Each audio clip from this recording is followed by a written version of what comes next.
Îți arăt pas cu pas cum poți să-ți închizi singur anul financiar, să îți recuperezi taxele dacă este cazul și să declari banii pe care i-ai obținut ca ajutor financiar de la stat în perioada pandemiei, dacă desigur este cazul, pentru că nu toată lumea a primit ajutor financiar. Îți prezint câteva avantaje și dezavantaje dacă alegi un contabil autorizat sau îți închizi singur anul financiar, la fel cum o să procedez și eu în acest videoclip. Îți atrag atenția asupra unor lucruri generale ca să înțelegi mai bine acest sistem cu închiderea de an financiar. De asemenea, te ghidez către alte videoclipuri necesare ca să poți accesa acest sistem online. Dacă, de exemplu, nu ai acces la un cont HMRC sau nu ai reușit să îți verifici identitatea online. Nu ezitați să începeți să distribuiți în masă acest videoclip. Știu că există mulți oameni care sunt împotriva proiectului nostru, un proiect prin care ofer educație în privința actelor tuturor românilor aflați în UK.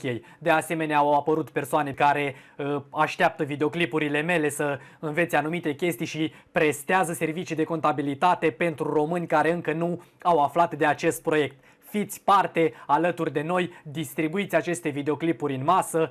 Da, știu că sunteți blocați în anumite grupuri, dar puteți cel puțin să le distribuiți pe profilul vostru, iar în acest fel ajutați și alți români să intre în legătură cu aceste videoclipuri. Explic gratuit sistemul pentru toți românii din UK, explic pe înțelesul tuturor.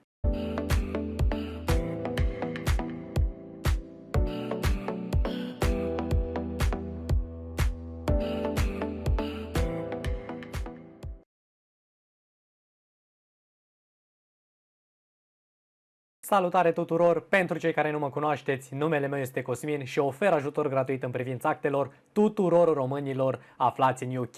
Acest videoclip este un model prin care îmi închid eu anul financiar și îmi recuperez taxele în UK. Este adresat în mod special persoanelor care lucrează ca self-employed, dar poate fi de ajutor și celor care lucrează cu contract. Le mulțumesc celor de la ATF Accountancy pentru că m-au ajutat să înțeleg mai bine câteva situații referitoare la această închidere de an financiar. Înainte să trecem mai departe, vreau să îți atrag atenția asupra câtorva lucruri generale, la care desigur se pot aplica și alte situații mai rare, pe care le poți găsi și căutând pe Google. Când vorbim despre închidere de an financiar și tax return, nu înseamnă neapărat că ai de recuperat taxe. De cele mai multe ori, doar persoanele care lucrează în construcții prin sistemul numit CIS pot să recupereze aceste taxe. Dacă ai venit care nu a fost taxat, trebuie să faci o închidere de an financiar, să declari acest venit și să plătești taxe, nici de cum să recuperezi. Dacă la final reiese că ai de plătit peste 1000 de lire, cel mai probabil sistemul îți cere să plătești și un avans pentru anul următor de aproximativ jumătate din sumă. Deci nu te speria. Nu trebuie să îți închizi anul financiar dacă ai lucrat ca employed și nu te-ai înregistrat ca self-employed, adică nu ți-ai deschis UTR number. Atunci când nu ai deschis un UTR number și lucrezi ca employed, sistemul pentru tine este automat. Spui că ai lucrat ca self-employed, dar nu ți-ai deschis UTR number prin care să îți fie plătite taxe. Trebuie să îți închizi anul financiar dacă te-ai înregistrat ca self-employed și ți-ai deschis UTR. Atâta timp cât ai UTR deschis, este activ, chiar dacă lucrezi sau nu lucrezi prin el, trebuie să faci închiderea de an. Dacă, de exemplu, nu mai ești self-employed și l-ai avut în trecut deschis, în videoclipul de aici am explicat pas cu pas cum completezi formularul ca să renunți la acest UTR number și să nu mai fie nevoie să închizi anul financiar. De asemenea, trebuie să închizi anul financiar dacă ai lucrat și ca employed și ca self-employed prin UTR number și dacă ești angajat și ai venitul peste 100.000 de lire. Ca să poți să îți închizi singur anul financiar, trebuie să ai acces la contul tău HMRC.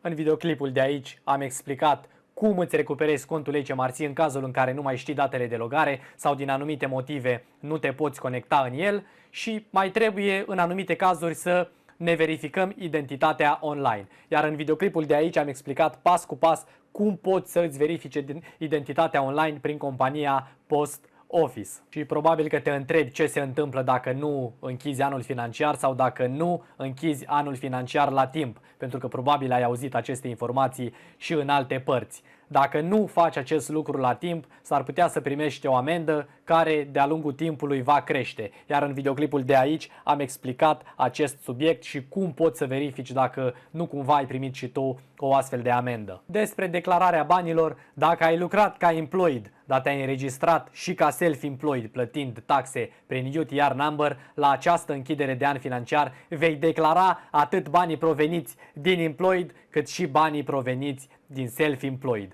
Există secțiuni separate pe care le vei observa pe parcursul acestui videoclip. Dacă de asemenea vinzi criptomonede și ai câștigul peste vreo 12.000 și ceva de lire, ceva pe acolo, nu am apucat să mă informez clar pe acest subiect, dar trebuie să declare acest lucru împreună cu celelalte venituri. O să te rog să iei legătura cu un contabil autorizat sau să intri pe Google și să citești mai multe informații sau eventual să intri pe grupul nostru și să întrebi ceilalți români care probabil s-au confruntat deja cu aceste situații. 3 avantaje dacă îți găsești un contabil autorizat care să lucreze pentru tine. Dacă vrei să închiriezi o casă sau să aplici pentru un mortgage, acesta poate să îți ofere scrisoarea de referință. Te poate ajuta să iei cele mai bune decizii în legătură cu circumstanțele tale. Totuși, dacă ai un job stabil ca și mine și nu ai câștiguri din multe locuri, lucrurile sunt simple și te poți descurca urmărind acest model. Și îți aduce aminte și de anumite obligații pe care le ai. Dezavantaje dacă îți închizi anul financiar și nu înțelegi ceea ce faci. Poți primi penalități din cauza anumitor greșeli pe care le faci în sistem. Există posibilitatea să plătești mai multe taxe decât trebuie în mod legal, dacă nu ești atent cu cifrele și așa mai departe și nu te informezi prin secțiunile Help About și nu te sfătuiești poate cu alte persoane care au făcut închideri de an financiar, da? Și de asemenea te poate costa mai mult pe termen lung. Acest model pe care eu îl ofer este benefic pentru persoanele care păstrează lucrurile simple și nu schimbă 10 locuri de muncă pe an. Dacă pe parcursul acestui videoclip îți dai seama că nu înțelegi multe dintre lucrurile pe care eu le voi prezenta și le voi și explica pe unele, dacă nu reușești să înțelegi, îți recomand să găsești un contabil autorizat care să-ți închidă anul financiar.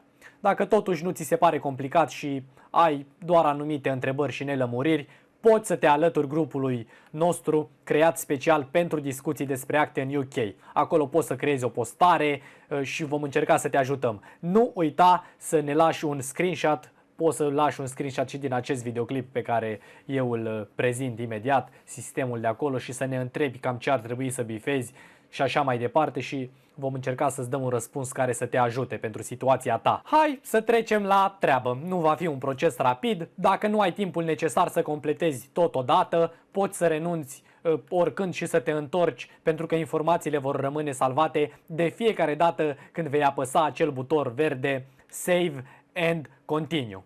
Intrăm pe Google și tastăm cuvintele Login HMRC și apăsăm Enter. Și pe această pagină dăm click pe primul link care ne apare aici, HMRC Services, Sign in or Register, gov.uk. Există mai multe metode de a accesa secțiunea de self-assessment. Anul trecut secțiunea de self-assessment era așezată în contul HMRC, apoi a dispărut și nu mai era afișat acolo, puteam să ne conectăm doar prin Post Office, folosind această metodă după cum v-am explicat. Self-assessment using gov.uk verify. Dar astăzi când am intrat în contul HMRC, din nou am găsit afișată opțiunea de self-assessment acolo în partea dreaptă. Haideți să vă arăt prima opțiune, cum ne logăm prin self-assessment using gov.uk verify. Am postat videoclipul de aici, v-am arătat cum să vă verificați pas cu pas identitatea prin Post Office ca să puteți să aveți acces la acest sistem. O să mă loghez în contul meu de Post Office, introduc adresa de e-mail, parola, o să-mi vină codul pe telefon și după ce bag codul pe telefon o să ajung direct în secțiunea de self-assessment. Așa arată prin conectarea cu Post Office și dăm click pe butonul File Return pentru a începe închiderea de an financiar. Dar de asemenea vreau să mă întorc înapoi și să realizez o conectare și prin butonul verde de Sign In. Deci mergem și dăm click pe butonul de aici, Sign In, în contul HMRC. Introducem User ID, Gateway și parola. După cum am explicat și în alte videoclipuri, În videoclipul de aici am făcut niște lucruri clare legate de contul HMRC. Este ilegal ca oricine altcineva în afară de voi să aibă acces la propriul vostru cont, care este un cont personal. Este ilegal să aibă acces la el. Niciunui contabil autorizat, niciunui agent HMRC, niciunei persoane, nici măcar din guvern, nu este permis să aibă acces la contul vostru personal HMRC. Dacă un contabil vă spune că nu poate să vă dea și invocă tot felul de motive, terminați legăturile cu acel contabil, nu este un contabil serios. Deci un contabil trebuie să presteze servicii pentru voi, servicii de contabilitate, direct prin sistemul HMRC. Iar în videoclipul de aici v-am explicat cum se autorizează un contabil ca să îi permiteți să lucreze legal pentru voi. Iar în acest fel nu mai sunteți voi răspunzători pentru anumite probleme care apar, ci răspund și ei alături de voi, dacă există anumite fraude și așa mai departe. Deci o să introduc datele mele de logare și o să apăs butonul verde de Sign In. Pe această pagină tocmai am primit un cod de acces pe numărul meu de telefon. O să-l iau de aici, o să-l introduc în această căsuță și o să ajung în contul HMRC. Repet, ca să fie și mai clar, pentru că tot timpul primesc mesaje că am ajuns acolo și nu pot. Păi în videoclipul de pe YouTube am explicat cum se recuperează prin 3 metode contul HMRC și acolo v-am spus exact ce să faceți dacă în momentul în care vă conectați vă trimite un cod de acces pe un alt număr de telefon care nu este al vostru. Este ilegal ceea ce se întâmplă. La contul dumneavoastră HMRC ar trebui să fie atașat numărul vostru de telefon ca să vă puteți conecta în el. Și v-am explicat acolo mai multe lucruri. Vă rog să verificați acel videoclip înainte de a-mi trimite mesaje sau să postați pe grupul de Facebook, da? Pe această pagină tocmai mă aflu în contul Business Account. Da, după cum puteți vedea aici sus, mai există și Personal Tax Account, cont în care vom intra în acest moment, folosind butonul de aici din partea de jos, View Your Personal Tax Account. De asemenea, îl găsiți și sub butonul verde de Sign In. Există multe metode de logare și de aceea v-am rugat să pășiți și să faceți și voi diverse logări. Dacă aveți probleme când vă conectați, repet, ieșiți din sistem, delogați-vă, folosiți alt browser, folosiți alt computer, pentru că la un moment dat o să vă dea voie. Sistemul are anumite erori, vă conectați în cont, vreți să faceți o anumită chestie și apoi nu mai merge conectarea și tot așa. Deci asigurați-vă că în momentul în care eșuați o conectare sau faceți un anumit lucru, deconectați-vă, închideți browserul și redeschideți tot procesul din nou, da? Dăm click pe butonul de aici. Și după cum puteți vedea, aici în partea dreaptă ne este afișată secțiunea de self-assessment, care pentru o perioadă de câteva luni dispăruse.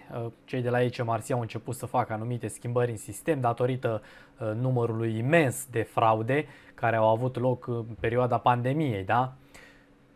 Păi ce să mai zic, dând click pe butonul de aici, Complete Your Tax Return, o să ajungem direct la închiderea de an financiar. Pe această pagină sunt anumite informații afișate, că nu oricine poate să folosească acest serviciu și anumite persoane trebuie să folosească anumite software-uri alternative. Vă rog să citiți aceste informații, nu vreau să mai intru din nou în aceste detalii, traduceți-le. Dacă nu înțelegeți acest sistem și vedeți că nu-i pentru voi, vă recomand să găsiți un contabil autorizat, pentru că s-ar putea să vă creați singuri probleme, da? Pentru a începe acest proces de închidere de an financiar, dăm click pe butonul verde de aici, Start Now. Pe această pagină, sistemul îmi afișează direct suma pe care am primit-o prin sistemul Self-Employment Income Support Scheme. Suma totală, am aplicat pentru un singur grant, pentru primul, și aici am ascuns suma, mi apare suma pe care am primit-o. În videoclipul de aici, pe care l-am făcut pe Facebook, l-am postat pe Facebook, v-am explicat cum să returnați bani voluntar dacă cumva ați obținut fraudulos prin acest sistem. În acel videoclip am returnat și eu o anumită sumă de bani pentru care am considerat că nu eram eligibil, deoarece obținusem grantul și nu fusesem afectat pentru o perioadă de 3 luni. Am returnat o anumită sumă și acum în această căsuță la Self-Employment Income Support Scheme, la această opțiune, îmi arată suma totală minus suma pe care am trimis-o înapoi și a rămas calculat automat. Deci această sumă care mie îmi apare aici o să trebuiască să o introduc peste câtva timp în închiderea mea de an financiar, după cum ne spune și în informațiile afișate aici. De fiecare dată pe parcursul acestui videoclip, chiar dacă eu vă prezint acest sistem, vă recomand cu tărie să dați click întotdeauna pe secțiunile de Help About. O să mai citesc unele dintre ele, dar nu toate. Și să vă informați alături de mine, deoarece nu sunt răspunzător pentru modul în care completați această închidere de an financiar. Este doar un model pe care vi-l ofer după ce mi se aplică mie, iar de aici vă puteți informa și voi mai mult și să vă închideți și voi anul financiar, da? Nu sunt expert, nu sunt contabil, nu sunt agent la HMRC, pur și simplu vă învăț anumite chestii din sistem pe care vi le puteți rezolva și voi singuri, da? Chestii care de altfel nu sunt complicate. Pentru anumite persoane sunt complicate pentru că își schimbă joburile și fac tot felul de combinații. Dar pentru o persoană simplă, self-employed, cum sunt eu și lucrez la o singură companie, sistemul este simplu. Și o să dăm click pe butonul de aici prin care confirmăm că am văzut această informație pe care HMRC-ul o deține despre mine. Și dăm click pe butonul Next. Tocmai începem să completăm cu informații despre noi. În momentul în care am deschis această pagină, informații despre mine erau deja afișate aici pentru că sistemul le-a detectat automat, informații ale contului meu HMRC, dar le-am șters și o să vă explic din nou cum anume se completează ca să vă puteți verifica, să știți despre ce este vorba, da?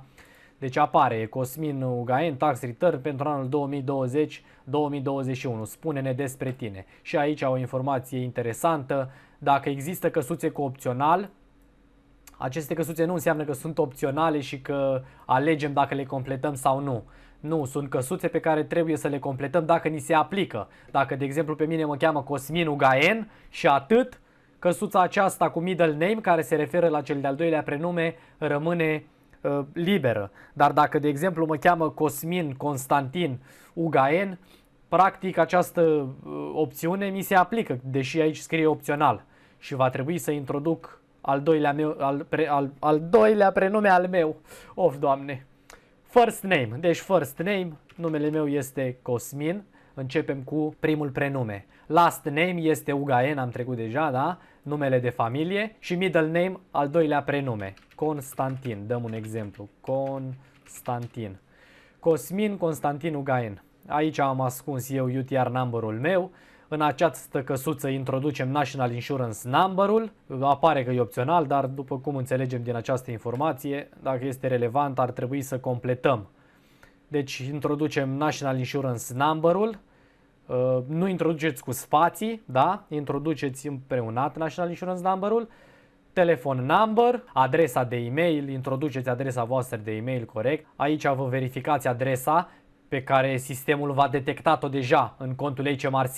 Dacă cumva locuiți în acest moment la o adresă, iar aici vă treziți că apare altă adresă, în videoclipul de aici v-am arătat cum vă schimbați adresa de la National Insurance Number, adresa care este afișată și aici în sistemul HMRC. Și, practic, după ce am completat tot și am verificat și adresa este corectă și postcodul de aici, ne pune întrebarea dacă adresa afișată mai sus este corectă. Apăsăm butonul Yes, după ce corectăm totul. Ne întreabă unde avem rezidența, eu sunt în Anglia. Data nașterii. Mare atenție când introduceți data nașterii, dacă de exemplu v-ați născut pe data de 1 ianuarie 2000, va trebui să introduceți aici 01/01/2000. Nu introduceți cu punct. Mare atenție la ce exemplu vă dă sistemul, pentru că anumite persoane mi-au scris în privat că nu merge, nu merge, nu merge. Și când am întrebat, hai să văd ce nu merge, că mi se părea o situație așa destul de ușoară. Deci persoana respectivă punea acolo 01/01/2000 și sistemul nu acceptă, pentru că ei arată destul de clar exemplu aici, cu slash. Deci introducem data nașterii, selectăm ce ni se aplică la marital status, dacă ești singur, dacă ești căsătorit, divorțat și așa mai departe. Selectați ce vi se aplică și aici avem 3 întrebări. Prima întrebare se referă la ceva parteneri civili care sunt înregistrați în sistem, că sunt orbi. Citiți voi mai multe informații aici. Mie nu mi se aplică, o să pun că nu. La fel și la aceste întrebări o să răspund cu nu. Sunt întrebări legate de student finance, dacă cumva ați obținut bani ca împrumut prin student finance și ulterior ați început să câștigați o anumită sumă de bani, iar cei din sistem v-au căutat și acum trebuie să returnați banii. A început repayment-ul, plătiți banii înapoi la student finance pentru că ați început să câștigați peste pragul respectiv. Nu o să intru în detalii, cei care sunteți studenți în UK, mă gândesc că știți limba engleză, o să intrați la Help About, o să citiți mai multe informații și așa mai departe. Tocmai mi-am dat seama că am ratat să vă explic ceva aici. Dacă adresa de acolo nu este corectă, puteți să bifați butonul de aici No. Vă întreabă data de la care v-ați mutat la adresa respectivă, poate v-ați mutat pe 5 mai 2021, introduceți data și notați-vă toate aceste informații pe care le oferiți în sistem, notați-le într-un document ca să știți exact, pentru că vi se vor cere și în alte părți și va trebui să, altfel veți întâmpina foarte multe probleme. Am creat un videoclip pe pagina de Facebook în care v-am explicat ce tip de informații trebuie să notați tot timpul și așa mai departe. Da, bifați țara, sunteți în United Kingdom, facem un videoclip general care se aplică celor mai mulți dintre noi. Introduceți și postcodul, iar aici din nou că am intrat la Help About, este important. Tax pe residence status, dacă ați locuit și în țara Galilor și ați locuit și în Anglia pe parcursul anului financiar, ei vor să le puneți, să bifați aici țara în care ați plătit mai multe taxe. Dacă, de exemplu, ați lucrat 7 luni din 12 în Anglia, bifați Anglia. Dacă ați lucrat și ați plătit taxe 8 luni în țara Galilor și 4 luni în Anglia, în acest caz bifați țara Galilor, da? Deci vă rog, s-ar putea să trec, sunt om, nu pot să le abordez absolut toate subiectele, dar intrați de fiecare dată la Help About pentru că sunt chestii importante pe care trebuie să le știți. De asemenea, pot să fac anumite greșeli, nu sunt responsabil pentru ele, sunt om, în funcție de cum înțeleg și eu, da? Sunt aici doar ca să vă ajut să descoperiți acest sistem. Deci da, cu acestea fiind spuse, dăm click pe butonul verde Save and Continue. Tocmai am ajuns la secțiunea numărul 3, Tailor Your Return, sau în alte cuvinte, ajustează cererea, oferă informații despre tine, da? Pentru anul financiar 2020-2021. Și avem aici o întrebare, dacă ai fost employee sau un muncitor la o agenție în anul financiar 2020-2021. Eu nu am fost, o să pun că nu. Dacă voi ați lucrat pentru agenții și ați lucrat și ca employee și ca self-employed, selectați da și vi se vor deschide mai multe întrebări. Dacă nu vă descurcați, puteți să cereți ajutor pe grupul nostru de Facebook, unde vorbim doar despre ajutor în privința actelor în UK.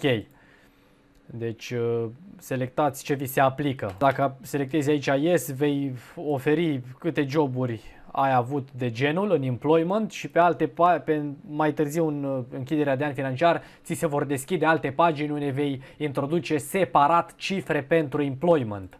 Deci va fi un pic diferit în cazul în care ai fost employment, iar îți recomand cu tărie, dacă nu înțelegi acest sistem și la ce se referă întrebările și tot ceea ce va apărea în acest videoclip, îți recomand să găsești un contabil autorizat, pentru că îți poți crea probleme. Dacă ai avut intrări mai mult de 1000 de lire din self-employment, da? Întrebare legată de self-employment. Da, cei mai mulți dintre noi câștigăm mai mult de 1000 de lire. Răspund la aceste întrebări după cum mi se aplică mie, da? Și celor mai mulți dintre noi.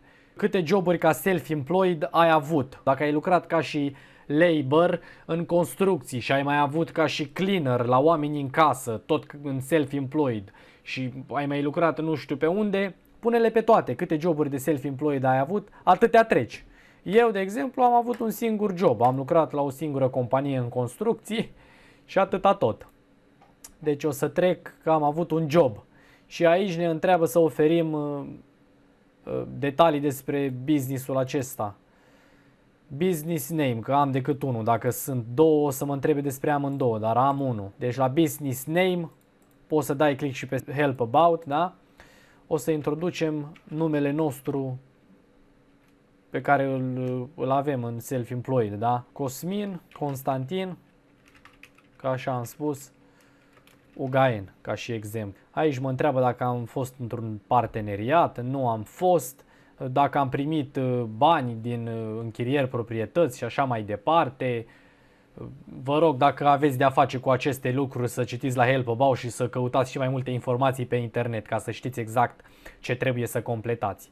Da, puteți să învățați să vă încheieți singuri anul financiar, dar trebuie să cunoașteți limba engleză, da?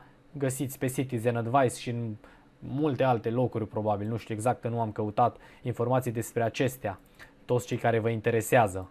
Puteți să ajungeți la stadiul în care puteți să completați 100% corect închiderea de an financiar dacă vă dați interesul. Din nou, income din alte țări nu am primit. Iar aici, la ultima întrebare, la capital gains, se referă la dacă vinzi o casă sau dacă vinzi un business care îi crește valoarea, dacă vinzi acțiuni la bursă, criptomonede și așa mai departe, dacă cumperi antichități la care le crește valoarea. Nu o să intru în detalii că sunt multe de discutat, numai contabilii autorizați care studiază aceste sisteme vă pot da informații exacte. Nu se aplică în dreptul meu și nu se aplică în dreptul celor mai mulți dintre noi.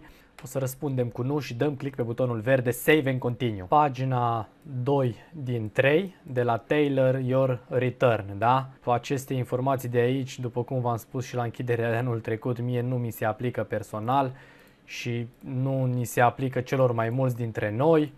O să bifăm la toate că nu, dar voi citiți aceste informații și dacă vi se aplică, oferiți răspunsuri cu da și o să dați mai multe detalii pe următoarele pagini. De exemplu, la interes probabil că se referă la dobândă câștigată. Dacă, de exemplu, ai poate 50.000, 100.000 în bancă și câștigi dobândă, trebuie declarat și plătit taxe sau ceva de genul.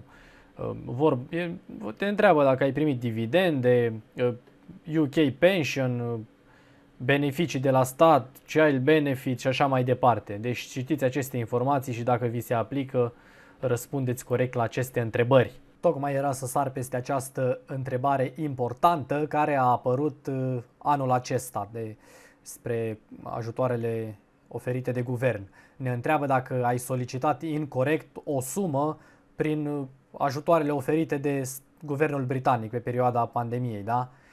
Eu personal nu am aplicat incorect. S-ar putea ca dacă bifați yes la această întrebare, apoi vă întreabă din nou, desigur, dacă ați făcut aranjamentele necesare ca să plătiți suma. Dacă răspundeți cu yes la această întrebare, s-ar putea să vă și amendeze. Cei care ați primit o scrisoare acasă, s-ar putea să trebuiască să răspundeți cu yes, dacă cumva v-au depistat că nu trebuia să aplicați și voi ați aplicat. Se consideră că ați aplicat incorect și că nu erați eligibil. Și în acest caz, din ceea ce înțeleg eu, trebuie să răspundeți cu yes, iar apoi să răspundeți la această întrebare dacă ați făcut aranjamentele necesare să plătiți suma înapoi, fie să informați pe cei de la HMRC sau faptul că ați primit o scrisoare acasă emisă de un ofițer HMRC pentru suma respectivă. Deci eu personal o să răspund la această întrebare cu nu, pentru că am aplicat pentru primul grant, așa cum v-am explicat în videoclipul cu consecințele pe care le putem suporta și în momentul în care eu am trimis o anumită sumă de bani. Am aplicat pentru primul grant și am considerat că nu eram eligibil pentru toată suma respectivă.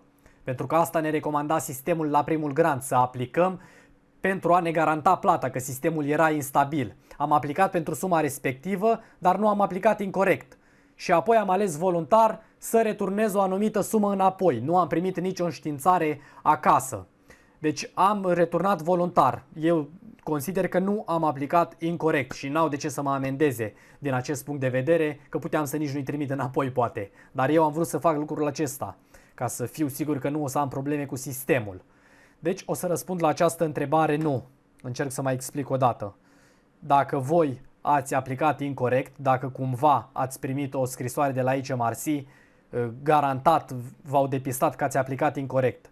Și presupun că trebuie să răspundeți cu da la această întrebare. Iar apoi răspundeți cu da sau nu. Dacă ați primit o scrisoare de la HMRC, emisă sau un e-mail prin care vă informează despre un claim incorect, Clar că nu puteți să răspundeți altfel la această întrebare, trebuie să declarați că da și da, s-ar putea să primiți o amendă dacă s-a întâmplat să vă vină o astfel de scrisoare acasă. Sunt foarte multe cazuri, rămâneți, după cum ați înțeles până în acest moment, lăsați întrebarea așa pentru că mai târziu, când ajungem la căsuța cu grantul, o să explic 3 cazuri în timp de 15 minute. Vă rog să acordați atenție la partea respectivă. Mi-a făcut capul calendar că am stat ore să mă dau pe toate paginile înainte și înapoi să pot să mă fac înțeles pentru cât mai mulți români. Deci rămâneți exact în poziția în care sunteți acum și ascultați și partea respectivă și apoi veți înțelege exact.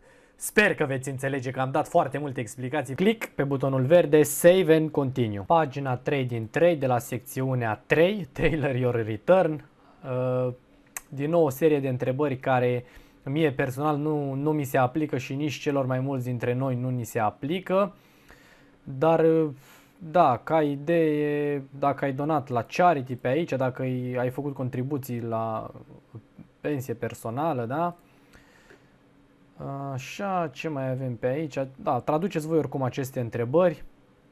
Mai apare aici o informație că dacă ai avut income tax refunded. Această întrebare se referă, de exemplu, ai lucrat și ca employed, ai lucrat și ca self-employed, iar înainte să-ți faci închiderea de an financiar, cei de la HMRC, pe bază că te-au văzut în sistem ca employed, ți-au făcut o recalculare de taxe și ți-au trimis ceva bani. Dacă cumva s-a întâmplat acest lucru, la această întrebare trebuie să răspunzi cu da și să oferi, să introduci acolo sumele, da? Pentru că în general dacă lucrezi ca employed, știm cu toții, sistemul este automat și cei de la HMRC ne calculează automat, da? Și dacă există ceva de returnat, ne trimit un cec acasă sau ne apare în sistemul HMRC că avem o sumă de recuperat.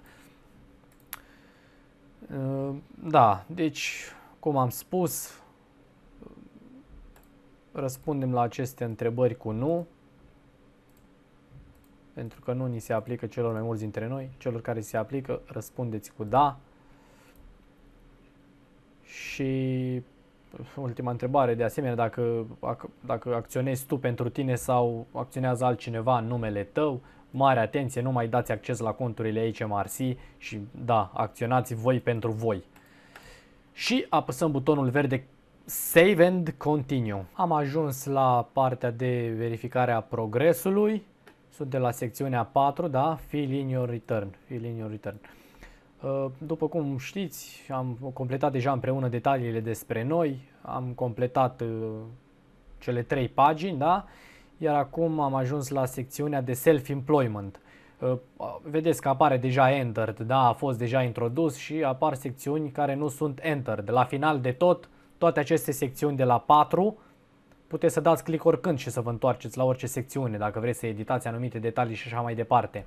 Iar la final o să vedeți că o să trebuiască toate să fie cu enter, da? Că au fost introduse informațiile.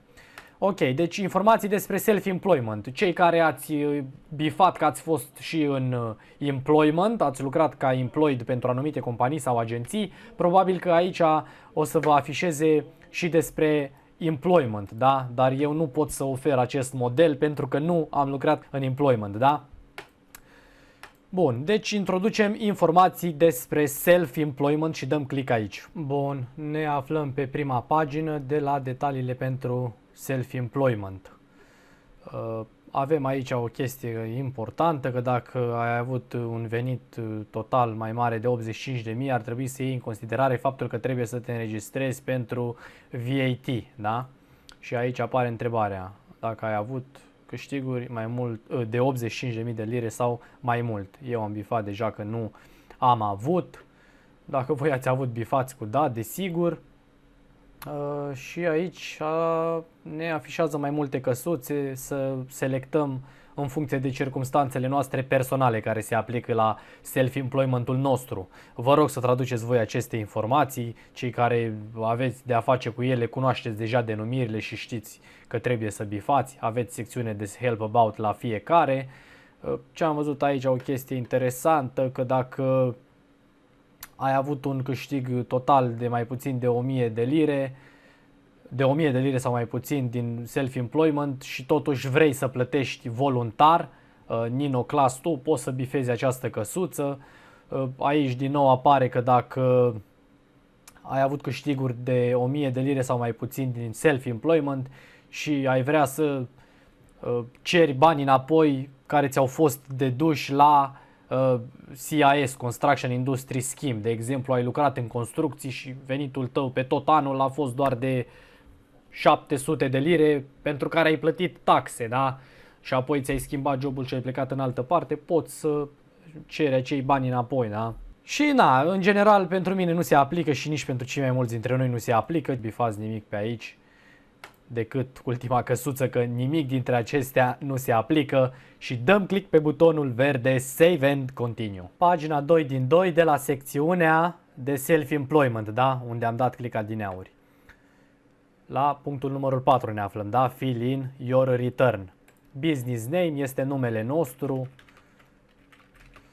Descrierea business-ului, ce anume faceți. Eu sunt carpenter. Poate ați lucrat ca și labor voi, poate treceți labor sau cleaner în construcții și așa mai departe. Scrieți exact ce anume lucrați. Postcode of your business address, deci postcodul apare că este opțional, dar de fapt, după cum am văzut la începutul închiderii de an, a apărut acea informație importantă, că dacă este relevant, trebuie să introducem acele informații. Deci la noi se aplică, pentru că locuim la o adresă și punem postcodul adresei. Dacă s-a schimbat numele business-ului, numele vostru, descrierea acestuia, adresa sau postcodul în ultimele 12 luni. La mine nu s-a schimbat, o să spun că nu. Dacă la voi s-a schimbat, o să apăsați că yes și introduceți aici detalii. De exemplu, te-ai căsătorit și zici că I've got married and I've changed my name. Chestii de genul. Dați acolo informații ca să știe sistemul, da? Bun. Mai avem aici două întrebări.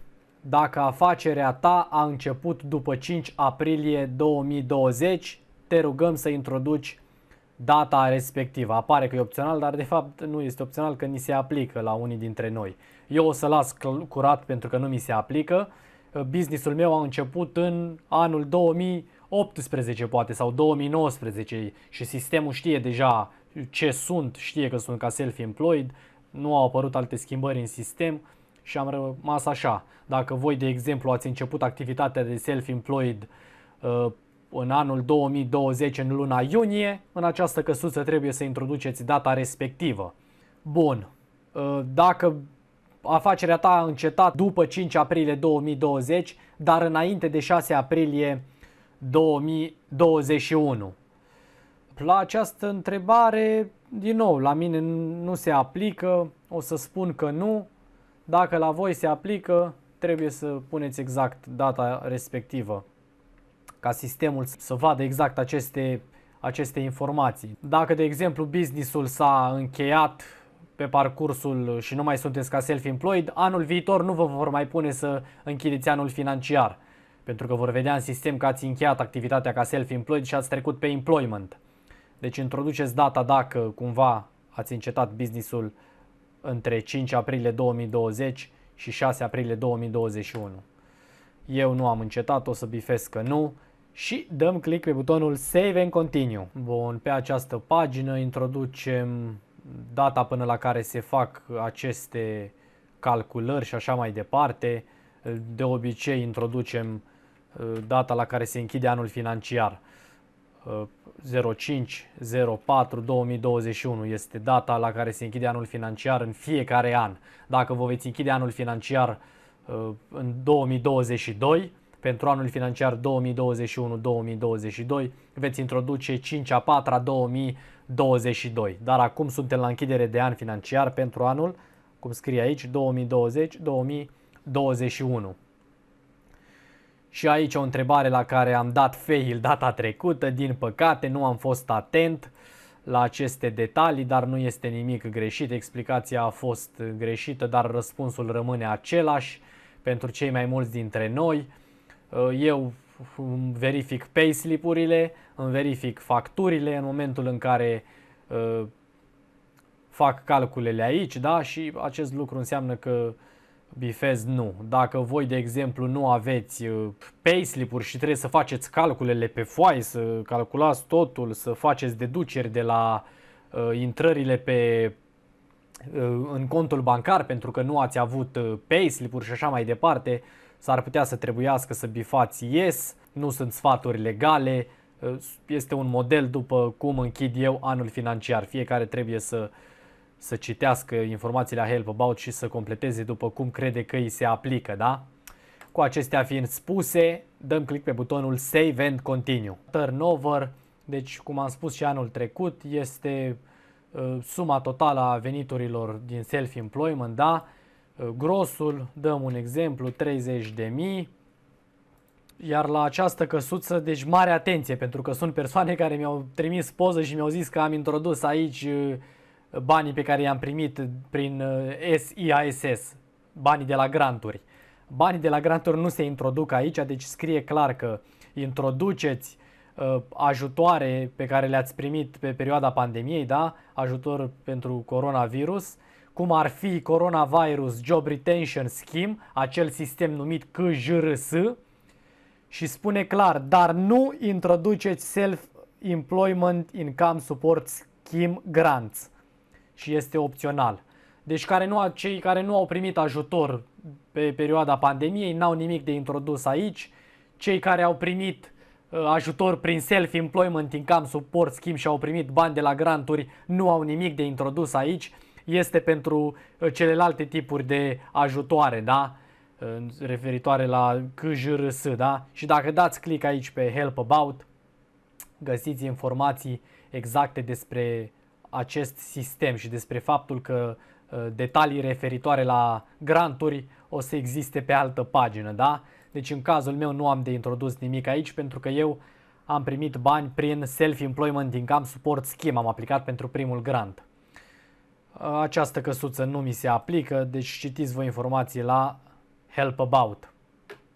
Cheltuieli. Cum dorim să înregistrăm cheltuielile?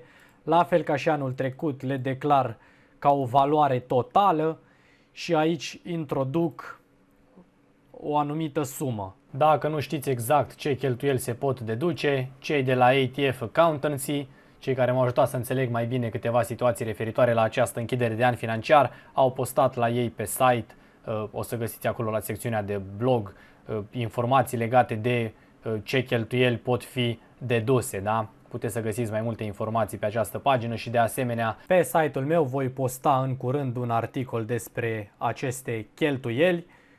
Imediat cum intrați pe cosminugain.com, exact aici este afișată lista cu întrebări și răspunsuri despre acte în Anglia, Marea Britanie, UK, pe înțelesul tuturor. Pe această listă puteți să găsiți o mulțime de informații despre viața în UK, despre acest sistem, metode de țeapă, cum să vă feriți, informații despre acte, despre rezidență, despre NINO, cum îl recuperezi, cum aplici pentru el, cum schimbi adresa de pe National Insurance Number, informații despre părinți, alocații și maternitate.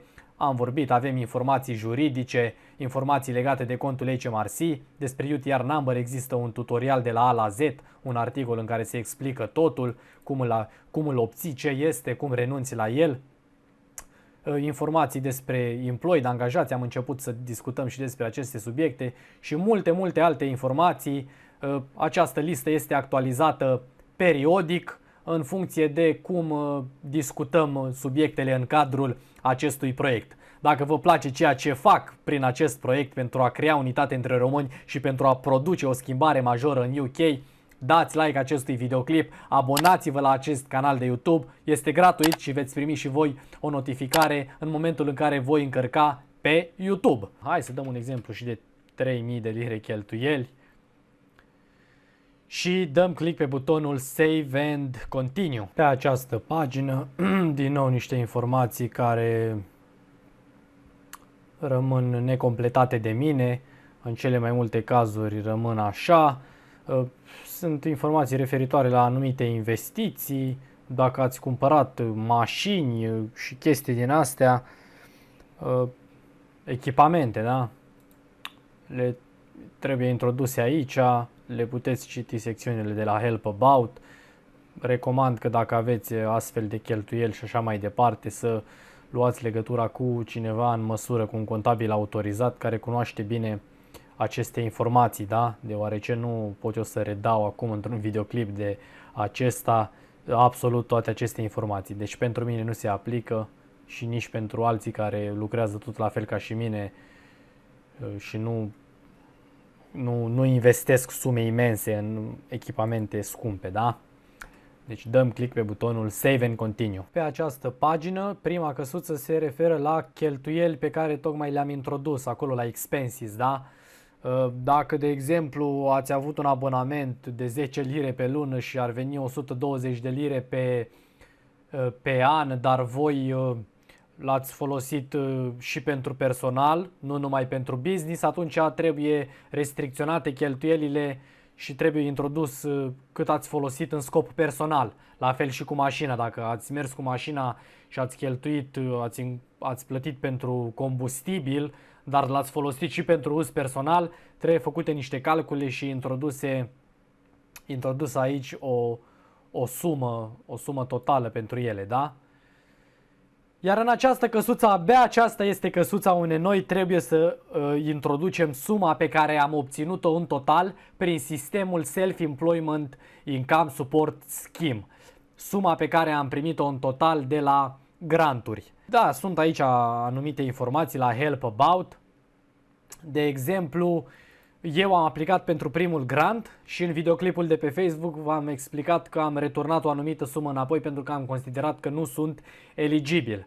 Acum, cei de la HMRC au recalculat suma respectivă și să presupunem că la primul grant mi-au dat 2000 de lire, eu am trimis 300 înapoi și au mai rămas 1700. În această căsuță voi introduce suma de 1700. Există români care au fost căutați de sistemul HMRC și li s-a spus că au fost detectați că au aplicat și au obținut grantul deși nu erau eligibili. I-au căutat prin scrisori acasă și unii dintre ei probabil că au returnat deja banii. Deci în momentul în care introducem aici o sumă referitoare la Self-Employment Income Support Scheme, o sumă referitoare la granturi, trebuie să introducem suma totală pe care noi am păstrat-o, da? După ce am trimis banii înapoi, dacă ne-a cerut sistemul sau dacă am returnat voluntar. De exemplu, în acest moment avem aici netul de 27.000 ca exemplu dat.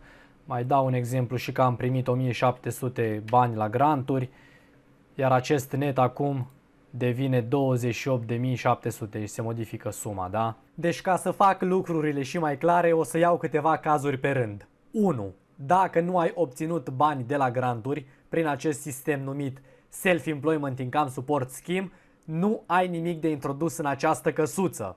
Dacă ai obținut bani de la granturi și ți-au oferit cei de la guvern, i-ai luat în contul bancar, dar nu erai eligibil pentru ei, iar în acest moment trebuie să-i returnezi, nici în acest caz nu trebuie să completezi nimic în această căsuță. Sistemul vrea ca în această căsuță noi să introducem doar sume pentru care eram eligibili, deoarece acești bani sunt considerați un venit. Bun, a doua situație. Haideți să intrăm și să citim de la Help About direct ca să facem lucrurile clare. O să repet un pic informațiile pe aici pentru că vreau să mă asigur că un număr cât mai mare de români vor înțelege ce trebuie să completeze în această căsuță, da? Deci spune aici, dacă ai primit orice plăți prin sistemul Self-Employment Income Support Scheme, introdu în această căsuță doar suma pentru care ai fost eligibil.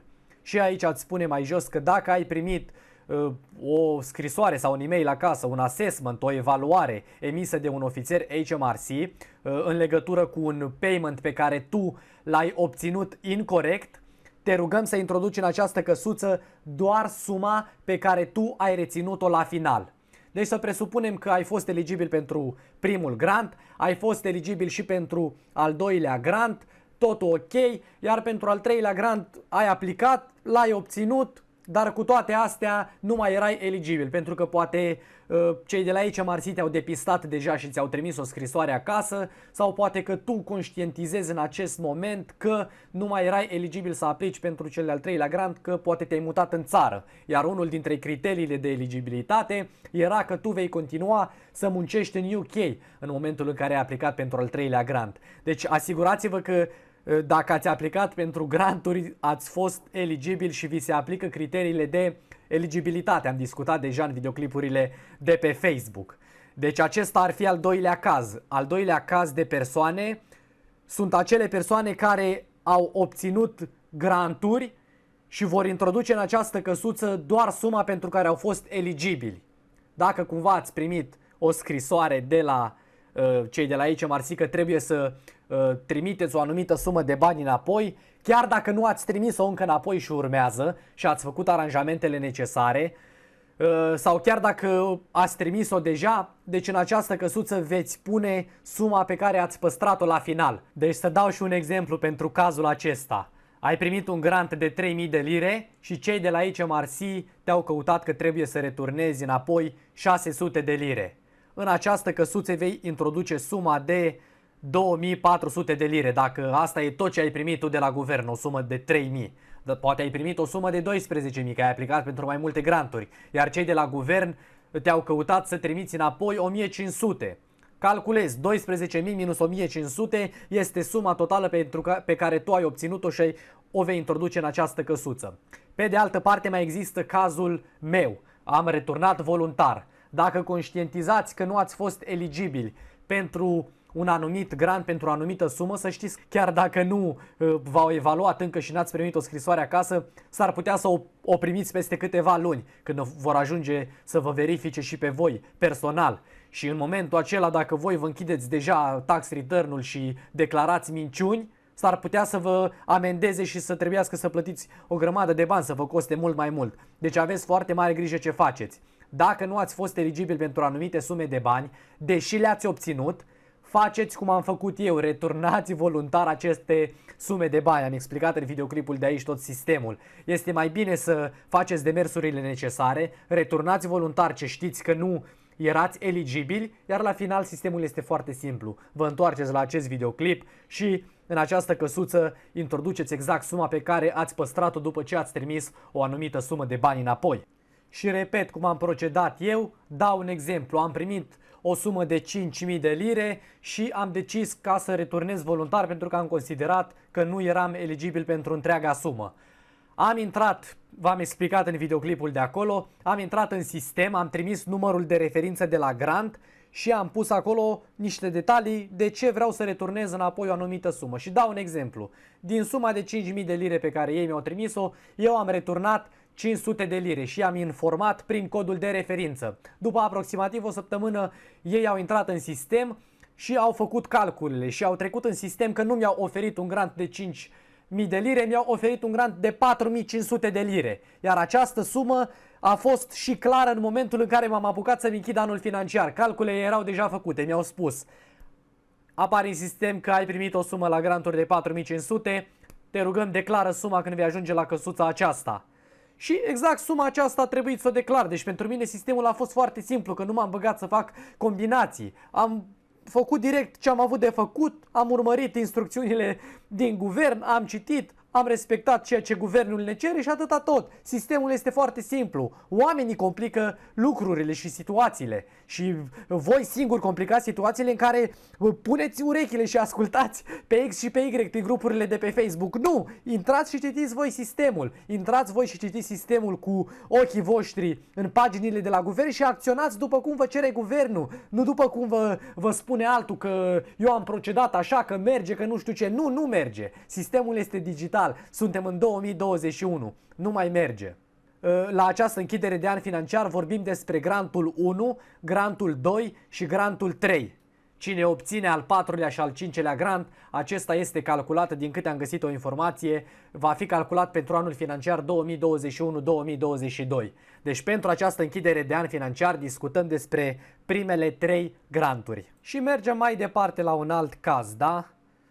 Aici avem niște informații despre parteneriate. Din păcate nu pot să ofer informații că nu am lucrat niciodată în parteneriat, nu cunosc acest sistem. Cei care aveți de a face cu parteneriate, vă rog să luați legătura cu contabili autorizați, dar atenție, contabili autorizați, nu luați legătura cu oricine se recomandă pe Facebook, pentru că puteți intra în probleme, acele persoane nu înțeleg acest sistem.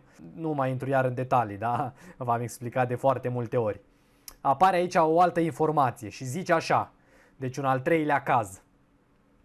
Dacă ai primit un grant sau o sumă prin acest sistem de granturi pentru care nu erai eligibil și cei de la HMRC nu te-au căutat, nu au făcut o evaluare, nu ți-au emis o scrisoare sau un e-mail și tu nici măcar nu ai returnat voluntar această sumă de bani pentru care tu nu erai eligibil, trebuie să te duci pe pagina cu Tailor Your Return 2 și să răspunzi acolo la întrebare. Și tocmai mi-am dat seama, aici este o șmecherie făcută de ei ca să te facă să te poată amenda. Pentru că ei au spus că dacă aplici incorect te vor amenda. Aici, în momentul în care te vei întoarce pe pagina de la Tailor Your Return 2, va trebui să răspunzi cu da la întrebarea respectivă, având în vedere că nu ai plătit nici voluntar și nici cei de la HMRC nu te-au căutat și tu acum te duci și declari. Deci ce vă recomand să faceți dacă vă aflați într-o astfel de situație? Ați primit un grant sau mai multe, nu ați fost eligibil și nici măcar nu ați returnat voluntar, vă recomand să returnați voluntar. La fel cum am prezentat în videoclipul de aici. Returnați voluntar, iar după aceea când veniți să vă închideți anul financiar, voi la Tailor Your Return 2 nu veți răspunde cu da și nu au un motiv să vă amendeze, că voi ați returnat voluntar. Declarați, cum am spus eu în videoclipul de acolo când am returnat banii, veți declara că nu ați fost conștienți și așa mai departe, faceți cum v-am explicat acolo și veți scăpa de amenzi. Haideți să mergem pe pagina de la Tailor Your Return 2. Este pagina de aici, unde am vorbit despre întrebarea de aici. Deci te întreabă dacă ai solicitat în mod incorect vreo sumă ca ajutor pe perioada pandemiei, ajutor legat de coronavirus, da?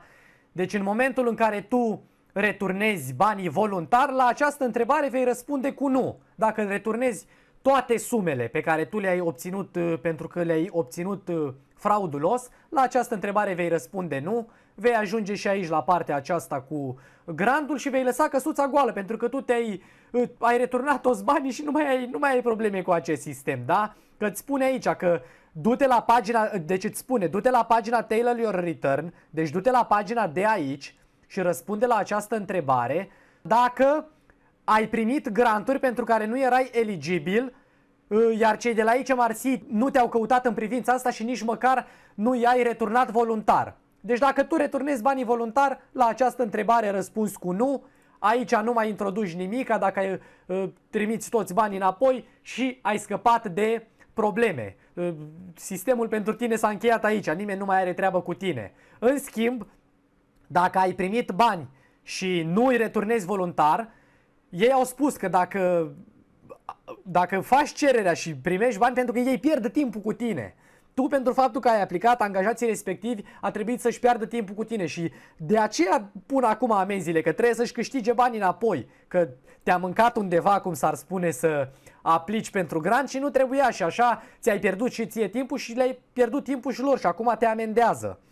Dacă nu returnezi voluntar, că trebuie să-și mai piardă timpul acum cu tine și pentru faptul că nu vrei să faci returnarea voluntară și să facă investigații. De aceea amendează oamenii. Bun. Deci dacă răspunzi la această întrebare cu yes, dacă nu vrei să returnezi voluntar, la această întrebare tu trebuie să răspunzi cu yes, dacă te afli în cazul 3, așa cum am spus. Deci, repet, sistemul este simplu. Dacă te afli în acest caz și nu vrei să returnezi voluntar, vei declara aici că ai aplicat incorect, probabil că te vor amenda, iar la această întrebare vei spune dacă ai făcut aranjamentele necesare sau nu. To repay that amount. Da, prin faptul că informezi de la HMRC sau prin faptul că ți-a venit deja o scrisoare. Deci dacă ți-a venit o scrisoare deja sau i-ai căutat tu pe cei de la HMRC, răspunzi cu da la această întrebare și s-ar prea putea să primiți o amendă în cazul acesta. De-aia v-am spus că e mai bine să faceți voluntar, să faceți totul voluntar, da? Deci cu acestea fiind spuse, cred că m-am făcut înțeles și cu acest sistem legat de aceste sume. Vă rog să urmăriți, să dați din nou toată partea asta de unde am început să vorbesc despre grant.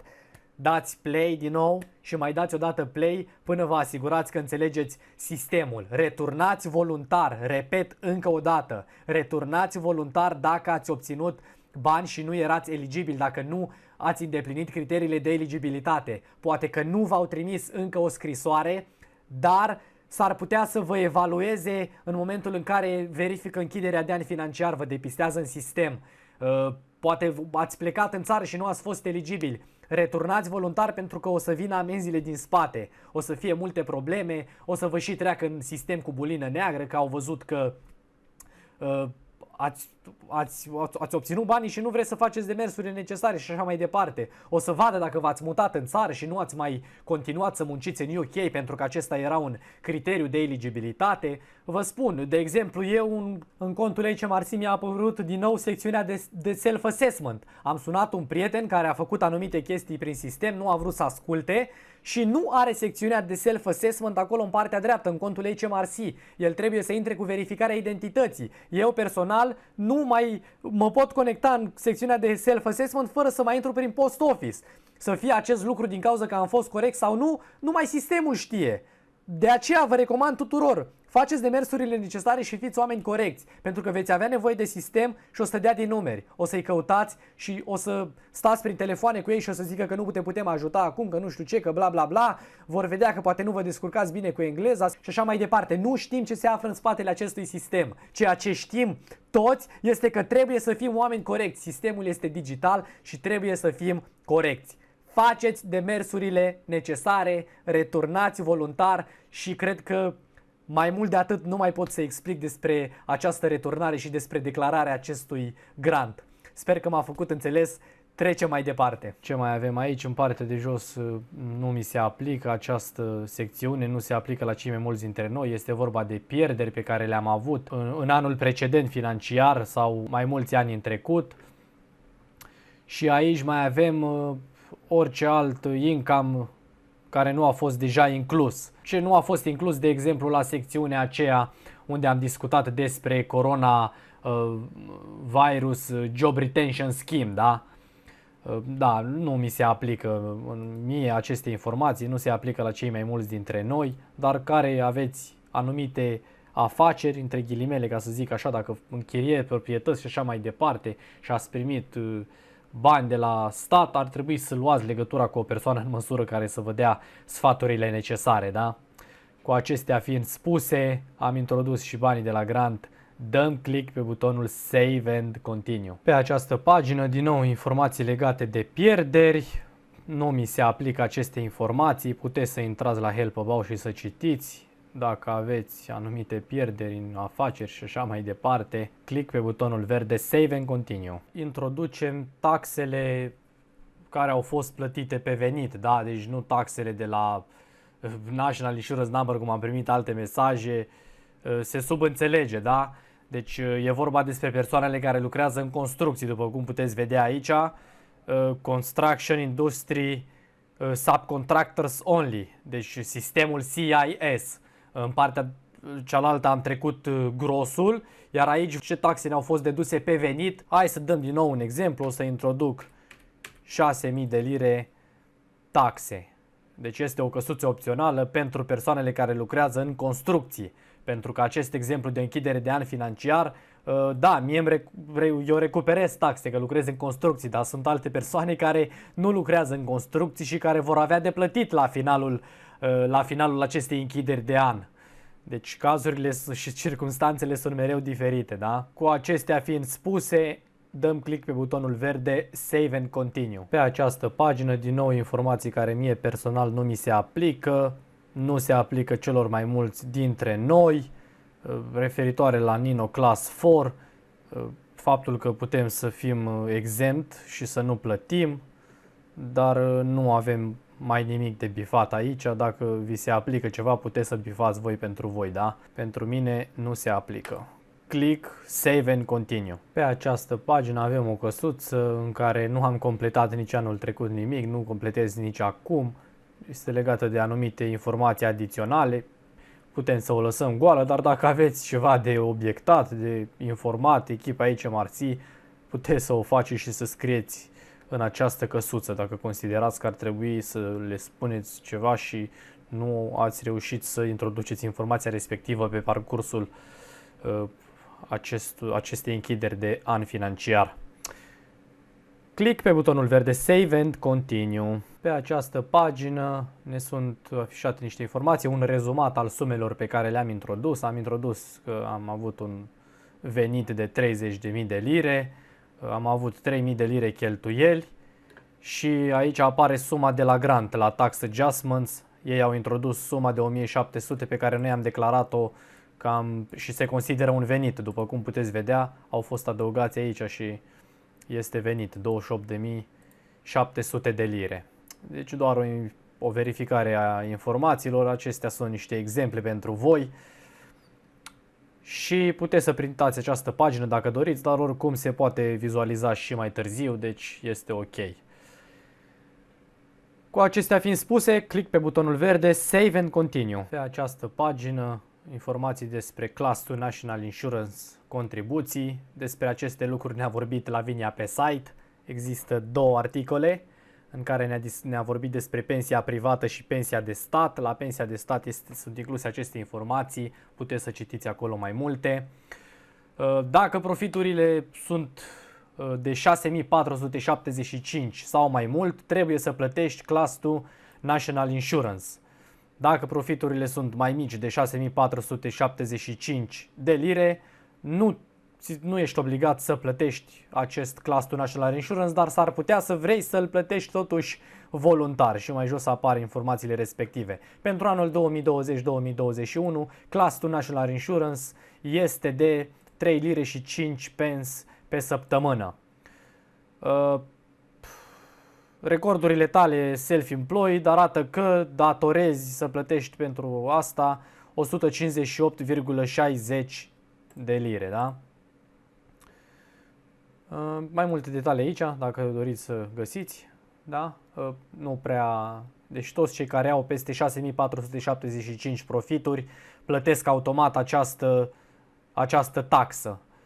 Și aici există o opțiune, te întreabă dacă vrei să-l plătești voluntar. Deci toți cei care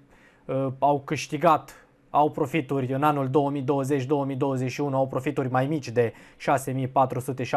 de lire, pot să aleagă să plătească această taxă voluntar și să selecteze aici Yes. Eu nu pot să bifez acest buton pentru că nu mi se aplică și nici nu-mi dă voie sistemul, o să-mi dea eroare. Deci aici o să dau că nu doresc să-l plătesc voluntar pentru că se face totul automat.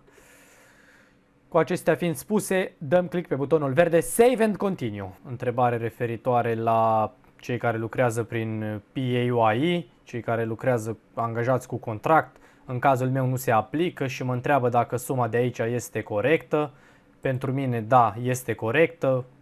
Voi, dacă lucrați prin PAYE, trebuie să vă verificați payslip-urile și așa mai departe, să știți exact dacă suma de aici vă este afișată corect. Deci la mine nu se aplică, dau click pe butonul verde Save and Continue. Din nou o întrebare asemănătoare, tot legată de PAYE. Eu nu am lucrat prin așa ceva, eu sunt self-employed și lucrez prin UTR number. Deci suma de aici pentru mine este 0 și este corectă. Voi puteți să intrați și să citiți la Help About.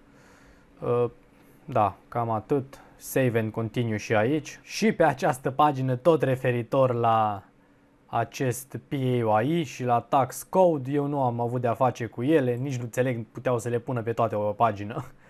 Și era mai simplu, adică e simplu oricum. Deci spune că te rugăm să introduci 0 dacă nu este nimic în această căsuță și nu ai avut un PAYE code. Deci toți care ați lucrat ca self-employed și sunteți ca mine în construcții și așa mai departe, ați lucrat prin UTR number, nu aveți legături și veți trece ca și mine 0 în această căsuță. Click pe butonul verde Save and Continue. Bun, această pagină mi se aplică mie, dar nu se aplică tuturor. Este vorba despre overpaid tax, dacă aveți de recuperat taxe, cei care lucrați în construcții ca și mine, dar mulți nu au de recuperat, ci au de plătit taxe, ceea ce înseamnă că vor bifa că nu li se aplică.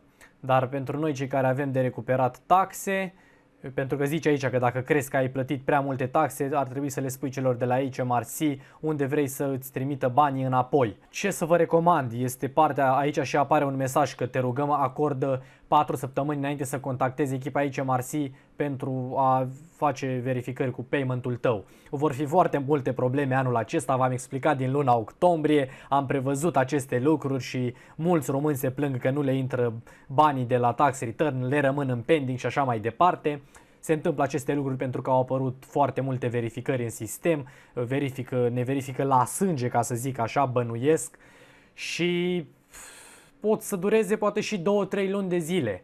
Deci acordați cel puțin 4 săptămâni. Dacă ați finalizat cererea și ați trimis-o, ați semnat declarația acestei închideri de an financiar și așteptați după bani să vă intre înapoi, așteptați cel puțin 4 săptămâni și abia după 4 săptămâni contactați echipa HMRC să vedeți care este situația. În aceste 4 săptămâni s-ar putea să primiți e-mail-uri de la ei sau scrisori acasă, precum că trebuie să dovediți anumite lucruri legate de această închidere de an financiar și poate și pe alte închideri de an financiar, că dacă intrați la verificări au dreptul să vă verifice și pe ultimii 4-5 ani. Și dacă ați închis anul financiar fraudulos și li se pare că aveți contul suspect, s-ar putea să intrați la verificări și să vă treziți că aveți de plătit și bani din urmă. Deci aveți foarte mare grijă cum închideți anul financiar. Nu mai merge vrăjala cu pui mai multe cheltuieli ca să scoți mai mulți bani la tax return. Ascultați-mă bine ce vă spun, nici nu o să ofer suport în aceste cazuri, vă arăt doar cum se face închiderea de an pentru oamenii serioși care doresc să fie serioși alături de mine în acest sistem. Ceilalți, vreau să știți că dacă vă creați probleme și așa mai departe, am depistat foarte multe cazuri. Mulți nu gândesc în momentul în care postează pe grup că sumele lor reprezintă fraudă clară. Și aceste postări le vom respinge în continuare și s-ar putea să vă scoatem și afară din grup pentru că ne consumați energia în momentul în care veniți cu tot felul de întrebări. Vreți să ne întrebați ce se întâmplă cu banii, dar voi ați încercat să fraudați sistemul și nu merg lucrurile așa. Bun. Deci cine va primi plata dacă este cazul? Dacă vreau să primesc banii în contul meu bancar, pun yourself, și dacă vreau să primesc poate banii în contul bancar al soției sau altei persoane, pun a doua variantă, deși nu o recomand pe a doua pentru că pot să detecteze că cineva vă închide anul financiar și vrea să vă ia banii sau chestii de genul. Nu știu exact cum funcționează acest sistem, dar fac anumite bănuieli, da? Deci sfatul meu este să luați banii în contul vostru bancar, ca să fie treburile mai simple, iar în contul vostru bancar să aveți atașată aceeași adresă pe care o aveți pe National Insurance Number, adresă pe care am și completat-o la începutul acestei închideri de an. Este bine ca toate informațiile să coincidă, astfel încât sistemul să înțeleagă mai ușor care este starea noastră, pentru că dacă voi la contul bancar aveți o altă adresă și la închiderea de an altă adresă și așa mai departe, sistemul nu știe exact ce să mai înțeleagă și pot să nu înainteze cererea voastră și să rămână totul așa până îi căutați, dați telefoane și așa mai departe. Deci eu o să primesc banii și o să bifez că eu îi primesc. Bifez prima căsuță și dau click pe butonul verde Save and Continue. Pe această pagină avem de introdus detaliile bancare, numele băncii. Aici putem să punem Barclays sau unde aveți, Halifax. Așa, aici name of account holder, numele contului numele care este trecut și pe card, acela este numele contului bancar. SOR codul contului vostru bancar și account number-ul, da? Aici nu este necesar să trecem nimic și dăm click pe butonul Save and Continue. Pe această pagină, din nou, informații pentru cei care lucrează ca și angajați și au opțiunea ca să ceară să colecteze taxe prin tax code și chestii de genul, ca să nu le plătești până la sfârșitul anului. Deci îți schimbă cumva tax codul în așa fel încât să tragă ei suma care trebuie să o plătești și alte chestii. Nu am înțeles perfect aceste chestii. Vă rog să vă informați voi prin Help About, cei care lucrați prin PAYE și aveți un tax code. Pentru mine nu se aplică aceste informații, nu pot să dau ceva clar, da? Și cam atât și cu această pagină. Dăm click pe butonul Save and Continue. Pe această pagină avem ceva ajustări de taxe. Mie nu mi se aplică aceste lucruri. În cele mai multe cazuri aceste căsuțe rămân așa cum sunt, nu se completează nimic legate de ceva farmers, creators sau artiști, chestii pe aici. Citiți voi aceste informații dacă credeți că sunt pentru voi, traduceți-le, intrați la Help About și dăm click pe butonul verde Save and Continue. Am o întrebare pe această pagină legat de dacă această închidere de an financiar conține cifre provizorii, cred că la asta se referă. Cei mai mulți dintre noi o să bifăm că nu la această opțiune. Cine va bifa yes trebuie să dea detalii pe următoarea pagină, dar nu este cazul. Pentru mine nu se aplică și nici pentru cei mai mulți dintre noi. Dăm click pe butonul verde, Save and Continue. Din nou o căsuță pentru informații adiționale. Cei mai mulți dintre noi o lăsăm goală, așa fac și eu. O întrebare aici în partea de jos, dacă vreau să adaug ceva, să atașez ceva acestui return, nu doresc și zic și ei, dacă intrați la Help About, susțin aceeași idee că foarte rare sunt cazurile în care există de adăugat, da? Deci dăm click pe butonul verde Save and Continue. Și pe această pagină uitați ce informație mi apare importantă legată de granturi, Self-Employment Income Support Scheme. Am oferit o sumă de 1700 de lire acolo ca exemplu, dar nu se potrivește cu suma pe care ei mi-au oferit-o, da? Până la data de 29/5/2021, data la care filmez acest videoclip. Și îmi spune că mă roagă să mă duc la și să editez la ce am completat și să introduc suma corectă. Pentru că ei au acolo un sistem și știu clar cât mi-au oferit în total. Și îmi zice că dacă nu fac acest lucru s-ar putea să primesc o recalculare după ce HMRC va procesa return-ul meu și acest lucru ar putea să creeze confuzii și să ia mai mult timp să clarifice. Exact aceste lucruri se întâmplă de foarte mult timp, românii nu le înțeleg, fac tot felul de combinații și la fel anumiți contabili care s-au băgat să le umble prin contul HMRC direct cu datele lor de logare și nu le-a păsat prea mult și au făcut cum au considerat ei, că au zis că sistemul nu verifică anumite lucruri și că totul e ok. Dar uite că din cauza la lucruri de genul apar confuzii și ei specifică clar că ia mai mult timp ca să se clarifice. Și s-ar putea să ia 1 an de zile, 2 ani, cine știe când vor clarifica ei, pentru că s-a schimbat sistemul și acum nu vor mai oferi banii așa cum i-au oferit până acum, vor petrece mai mult timp când vor verifica și vor procesa cererile pentru tax return, cererile de închidere de an financiar. Deci mă voi întoarce înapoi să declar adevărul, da? Să pun sumele corecte. Și da, verificarea return-ului. Apar diverse informații pe aici pe care noi le-am introdus, că nu am lucrat ca employed, nu am fost în partnership, nu am avut venituri din proprietăți și venituri din alte țări, da? Și așa mai departe. Verificați voi toate aceste informații să fie corecte. Dacă aveți ceva de schimbat, puteți să dați click pe acest link Tailor Your Return și vă vor trimite la secțiunile respective.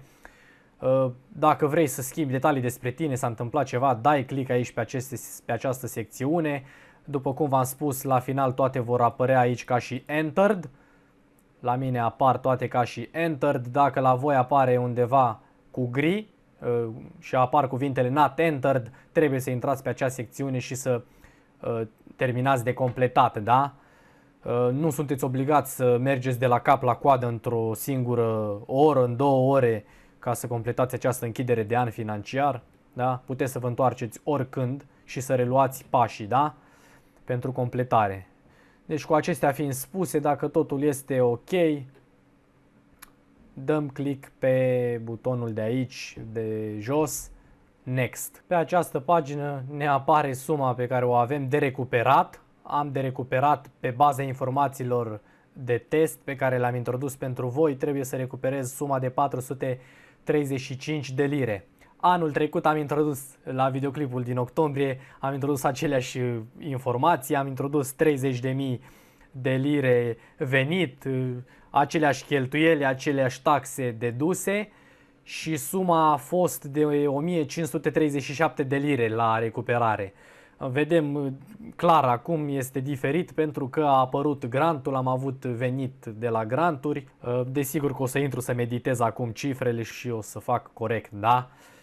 Dăm click pe butonul verde Save and Continue. Am verificat informațiile introduse la Tax Return, la închiderea de an financiar, am verificat calcularea la punctul numărul 6, iar acum ne aflăm la punctul numărul 7, unde putem să salvăm return-ul sau să îl vizualizăm. Puteți să dați câte un save sau să dați view PDF, dar eu vă recomand să-l salvați ca să-l aveți în calculator. De ce nu? Poate vreți să vă mai întoarceți să verificați ce ați introdus și să nu mai stați să intrați prin aceste formulare, deoarece va fi un document cu câteva pagini. Deci după ce ați făcut acest lucru, dăm click pe butonul verde Save and Continue. Și ultimul pas, declarația, ne anunță că încă nu am trimis tax return-ul și că înainte să îl trimitem către HMRC trebuie să citim și să fim de acord cu următoarele afirmații pe care ei le fac, dând tick și la aceste două căsuțe. Ne spune că dacă oferim informații false s-ar putea să trebuiască să plătim amenzi și să fim urmăriți penal. Folosind butonul verde de Submit pentru a trimite cererea, ne anunță că pe următoarea pagină va trebui să introducem din nou datele de logare, ca o măsură de securitate. Vom introduce din nou datele de logare, iar abia apoi cererea va fi trimisă către ei. O întrebare aici despre coronavirus ajutoare financiare este opțională pentru cei care au primit ajutor prin acel sistem CJRS, Coronavirus Job Retention Scheme și Self-Employment Income Support Scheme. Și aici te pune să bifezi și prin această bifare declari că ai introdus toate ajutoarele pe care tu le-ai primit. Nu încercați să vă ascundeți că sistemul vede deja că există bani care au fost oferiți pe numele vostru. Și aici îți spune în ultimă fază jos că nu trebuie să dai tick la această căsuță dacă ai primit ajutor financiar ca rezultat al faptului că tu ai fost o persoană angajată și ai fost pe furlough. Deci de aceste lucruri probabil se va ocupa sistemul vede deja aceste lucruri. Deci cum ar fi, da. Deci eu o să bifez această căsuță pentru că am primit granturi. Dacă și voi ați primit prin sistemul Coronavirus Job Retention Scheme, bifați și voi această căsuță. Și declarația finală, bifăm această căsuță și declarăm că informațiile pe care le-am oferit la această închidere de an financiar sunt corecte și completate prin cele mai bune cunoștințe și credințe, cum s-ar spune, pe care le avem. Și apăsăm butonul verde de Submit, pagina principală, ca să introducem din nou datele de logare. Și după cum puteți vedea, în acest moment se trimite cererea. Tocmai ne este oferit un număr de referință, ne informează aici că tax return pentru anul 2020-2021 al lui Cosmin Ugaen a fost trimis cu succes și primit de echipa HMRC la ora 8 seara pe data de 29 mai 2021. Am și un număr de referință aici, desigur că l-am modificat. Vă recomand să salvați acest număr de referință, nu știți când veți avea nevoie de el. Și cam așa mi-am închis eu anul financiar 2020-2021.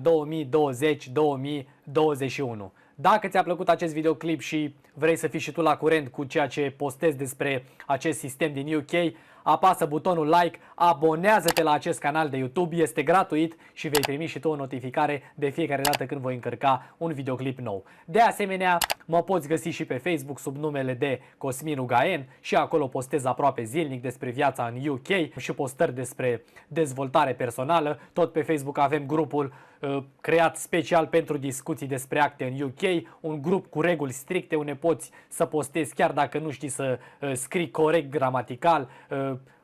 Nu acceptăm înjurături, nu acceptăm jigniri și miștocăreli. Persoanele care acționează în aceste moduri sunt blocate permanent. Nu ezita să distribui acest videoclip în orice alte grupuri, lasă și alți români să descopere acest proiect pe care îl administrez, un proiect împotriva fraudelor creat pentru a produce o schimbare majoră în UK, pentru a oferi educație gratuită românilor în privința actelor și pentru a crea unitate între români. Împreună creăm cea mai tare comunitate de români din diaspora. Eu îți mulțumesc pentru atenție, îți doresc mult succes în tot ceea ce faci. Și nu uita, succesul nu este ceva ce apare printr-o simplă urare, ci succesul este ceva ce apare în urma acțiunilor noastre din fiecare zi.